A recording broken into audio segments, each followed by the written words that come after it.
Hi, my name is Anthony Ferris. I'm the owner of Cordelia's Garden Center located downtown Bluffton. We're the property enhancement professionals of the Lowcountry, winning many Best of Bluffton awards. The reason we have selected Lowcountry Pavers is due to the quality of the paver material.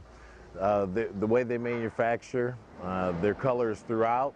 Recently, we're on a project in Hilton Head, and the homeowner decided to go with a different vendor.